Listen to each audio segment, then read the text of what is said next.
In this video, we will talk about units and unit conversions. There are different systems of units. For example, there are the imperial units, which talk about feet and pounds and so forth.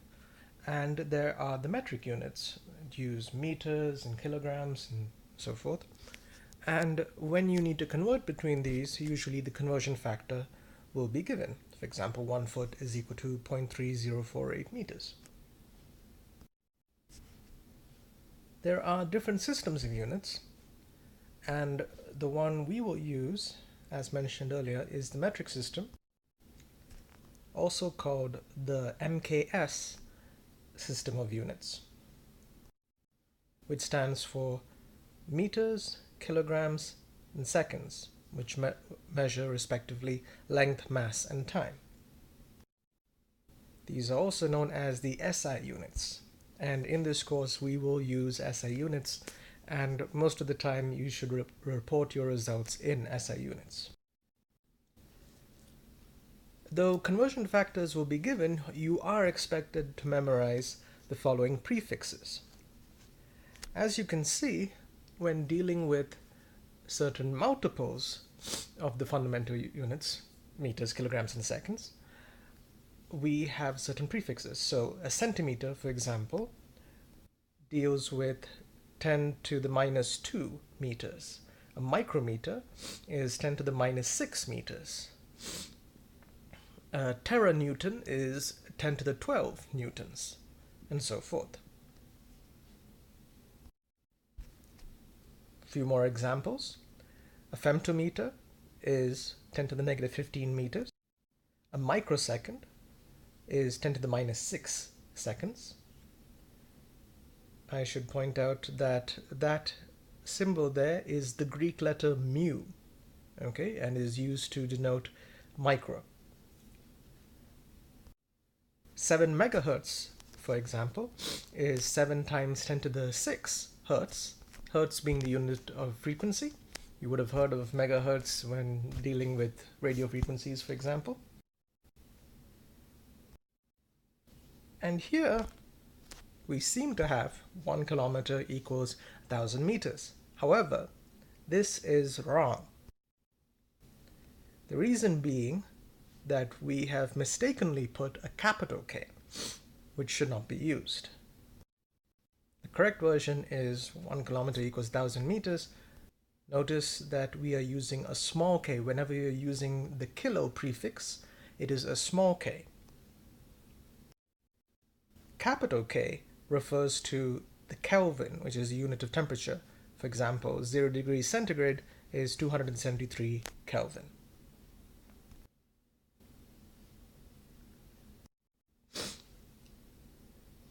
Besides these fundamental units, we will deal in this course with further units, for example, the units of force, the units of energy, and these are built out of the fundamental units.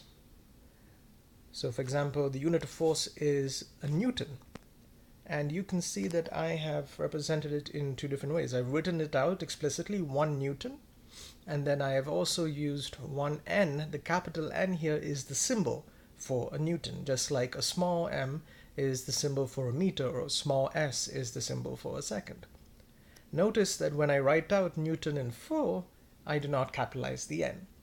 If I capitalize the N, that refers to the person, Isaac Newton.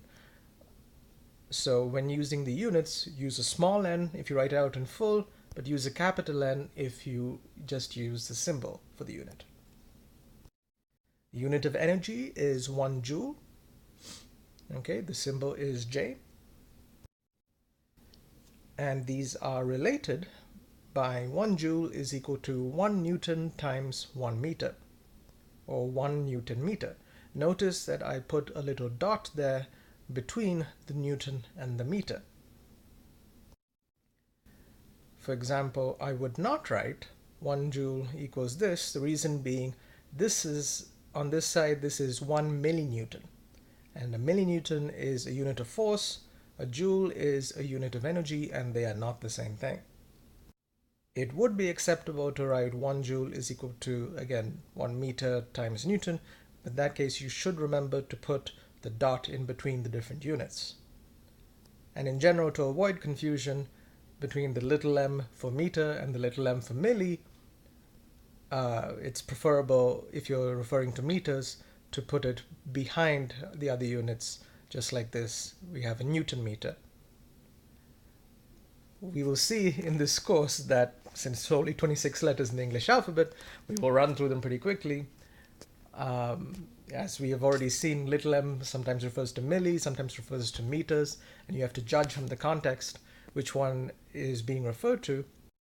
And when you need to present your results, always make sure that it is clear and is clear to any reader who is just coming upon it. Usually, however, we will just say 1 joule is 1 Newton meter. So let's look at an example of a unit conversion. I give you the conversion factors. 1 mile is 1.609 kilometers. 1 kilometer is 1,000 meters. 1 hour is 3,600 seconds. How much is 60 miles per hour in SI units? So 60 miles per hour is equal to 60 miles per hour times 1 times 1 times 1. Obviously, multiplying by 1 does not change anything. How are we going to construct these 1? Since we want to go from miles per hour to meters per second, we need the miles to go away. So, for example, we use the unit conversion between miles and kilometers and rewrite it as a fraction. Because if these two quantities are equal, then if I divide one by the other, the ratio will be 1. So I multiply by this fraction. How do I know which one is in the numerator and which one is in the denominator? I note that I need to cancel out the miles. And so if I have miles here in the numerator, I need miles here in the denominator. That takes care of the first fraction. Now I am at kilometers per hour. However, I want meters per second, so I need to get rid of kilometers. Again, since kilometers is in the numerator now, I need to get rid of it by using a fraction where kilometers is in the denominator. 1 kilometer is equal to 1,000 meters. The ratio here, again, is just 1. So multiplying by this fraction will not change anything, but it will help cancel out the kilometers and leave us with meters per hour at this moment. And then again, I need to get rid of the hours and turn it into seconds. This time, hours is in the denominator, so when I construct my fraction, I have hours in the numerator to cancel out the hours in the denominator. And again, this fraction is just 1, so it will not change anything. And this will finally cancel out the hours and leave me with meters per second. Now I'm just going through the steps, simplifying it bit by bit. Right now we're at kilometers per hour. Now we're at meters per hour. Now we're at meters per second. And so 60 miles per hour is 26.82 meters per second. However, if you have read the part on significant figures, you will realize that there's no way that we should have quite that many figures. And so keeping significant figures in mind, this is approximately 30 meters per second. When dealing with unit conversions, we have to take some care when we deal with powers of units. Here we have 1 millimeter is 10 to the minus 1 centimeters, or 0.1 centimeters. Another way of saying the same thing is that 1 centimeter is 10 millimeters. These are exactly the same relation. The difference is simply a matter of visualization. Do you prefer to think of 1 millimeter as being some fraction of a centimeter? Or do you prefer to think of 1 centimeter as being some multiple of millimeters? Each is a perfectly valid point of view. What is 1 centimeter squared? It is not 10 millimeters squared. Okay, 1 centimeter is 10 millimeters, but 1 centimeter squared is not 10 millimeters squared. Why? 1 centimeter squared is 1 times a centimeter squared, which means it is 1 centimeter times centimeter, which means when we want to convert into millimeters squared, we need 2 conversion factors to cancel out each of the centimeters. So this centimeter cancels with this centimeter cancels with this centimeter. The result is 1 centimeter squared is 100 millimeters squared. It is easier to understand this if we think about it visually. We know that a centimeter squared refers to an area. So let's say that this little square here is 1 millimeter squared. We are asking how many millimeters squared fit into 1 centimeter squared. If this little box is a millimeter squared in area, it's a little square with side 1 millimeter, and this big box is a centimeter squared, just think of it being zoomed in, okay? So the question is, how many of the little box fit into the big box? And we can see that 100 millimeters squared will fit into 1 centimeter squared. So 100 of these little guys will fit into this big square here. So when dealing with powers of units or exponents, for example, centimeter squared per second or meter cube, stuff like that, whenever you have a unit raised to some power, always look out for the conversion factors. Remember that you will need multiple powers of the conversion factors as well. And so, for example, 1 centimeter cubed, right? A cube whose side is 1 centimeter.